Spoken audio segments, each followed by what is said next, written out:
What up, what up, what up, Demigod fans? Good to see you. Thanks for coming back to the Demigod channel to support us, check us out, see what we're up to. Thank you. Your continued support's what keeps us going. Little favor to ask before we get into the meat and potatoes, which is the lovely Taylor Swift.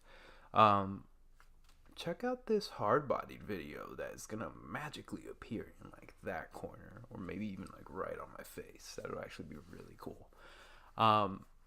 Check it out. Check it out. We put some time into it.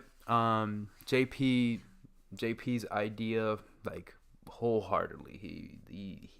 He sat in the director's chair for the visual, for the song itself. He had an idea. He wanted it to iron it out the way that he felt was best, and it turned out great. It turned out amazing. So please do him the honor, if you do call yourself a Demi fan, and go check that out. A couple minutes helps us out, and it helps us spread the thing that we do. So please do that. Thank you, and let's get to it. Let's talk about Our Lady. Let's talk about Taylor Swift. All right, if you're into music, or you're a fan of hers, or whatever the case may be, you're probably seeing a lot of headlines coming about talking about how she's been snubbed from the Grammys. And while that seems like a negative headline, Taylor's doing fine, dude. If you're a Taylor Swift fan, or if you're a Taylor Swift hater, because the culture, that's what's hot in the culture now, because Kim and Kanye say so. You should know she's doing fine, man. She's doing absolutely fine. Rolling Stone over here reporting that in the last 3 years, she has made $500 million. $500 million, bro.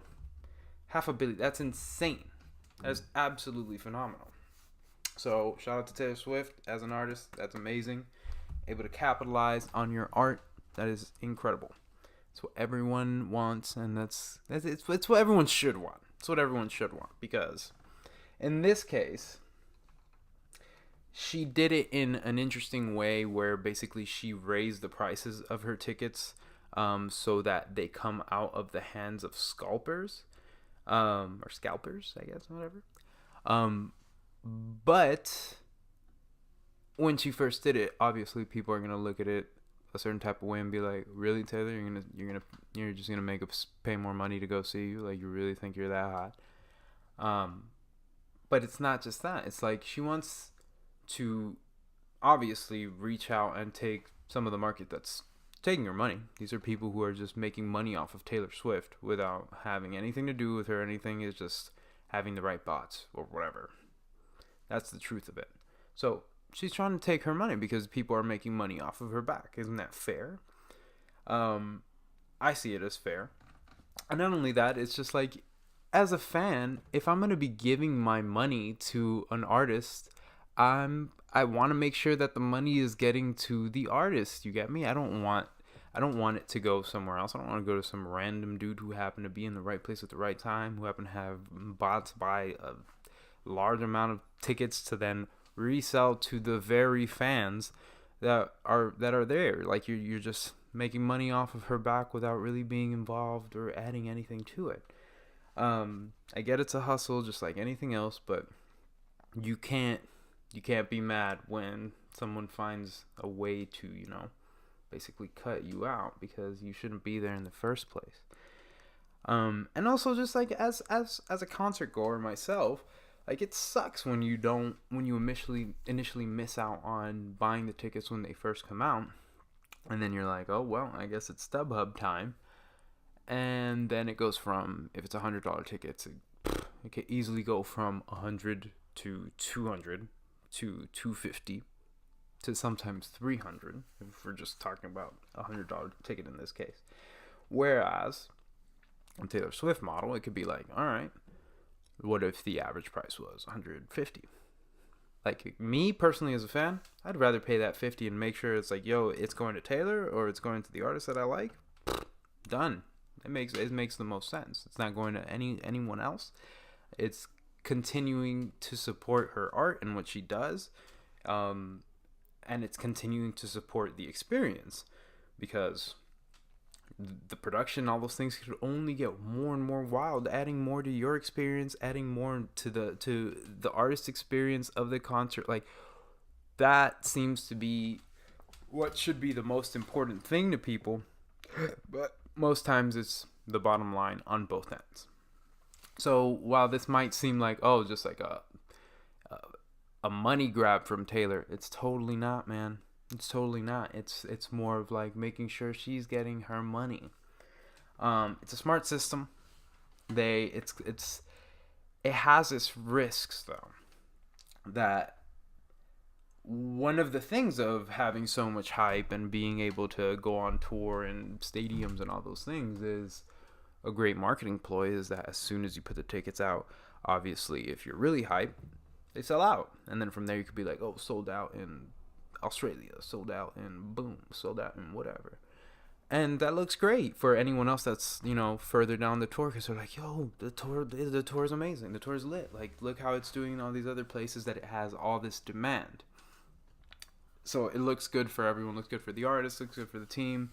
It makes the fans even more riled up to go, because now you're even seeing footage from those days and it looks wild, and you're like, oh my god, it's gonna be wild, and then it turns out to be wild because you're already in that state, so you're kind of risking that, because if you're telling every consumer that, oh, it's not just simple supply demand, the market is gonna basically determine what the value of it is, without the artist team themselves saying, hey, maybe we should raise a little.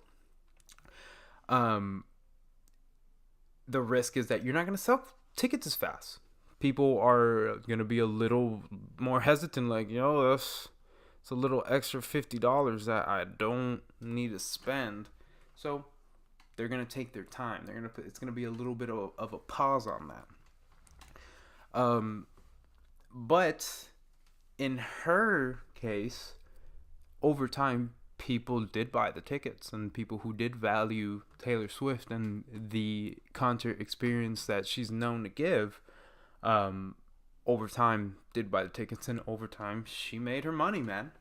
And it decreased the amount of resellers that were involved, which is only great for, I think, for the general fan. It's only great for Taylor Swift. And if you do say that you support your artist, right?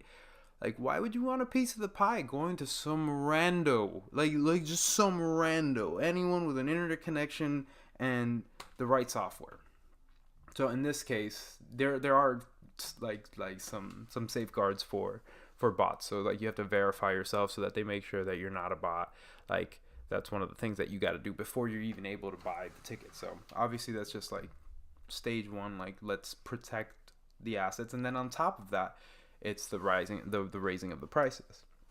So like I said, man, anyone who's looking at Taylor Swift and is like, yo, what's going on with T, man? Like, she's falling off. She's not even in the Grammys. Kim and Kanye got to her. Nah, bro, she's making her money. She's making it in a smart way. And I bring this up and I talk about all this just because there's other people out there that are artists too. And I think we should be having more of these discussions. We should be talking more about this, because it's so easy to get caught up in, like, vibes, the music, like all that stuff, which is important. But it's just as important is the business side of things, where even if you're not a huge major artist like us, like, just getting off the ground, like, it's good to look at these things and have perspective on what the business moves you might have to make, or maybe even how you can apply these things to your own venture at a smaller scale. So I think it's super interesting if you're an artist out there and you're trying to come up, keep the business things in mind, man, because the ways of capitalizing, whereas people would say is like, oh, there's less and less money in it. It's like, nah, man, you just got to be more creative, and you really, really, really got to pay attention to the culture and how things are going, because reselling wasn't always peaking as it was now, and now that's become more of a problem. I'm sure her team is more incentivized to be like, yo, how are we gonna design a solution for this? So I thought it was a super interesting one. You could look up the Rolling Stone article, and put it down there in the descript. Thanks for passing by, guys. Thanks for passing by and listening to me talk a little bit about music industry stuff that might be boring to some of you, but other people that we know that make music, you gotta know this stuff, man. You gotta know this stuff, and you gotta really think about it, because if you really want to make this a career, if you're really serious about it, all these things are things that you gotta have ready in that tool belt, man. That's what it's all about. But thanks for seeing us. Check us out on iTunes. Check us out on Apple Music. Check us out on Spotify. We are on all those platforms. Demigod Collective. Thank you, thank you, thank you. Peace, peace. Swag out.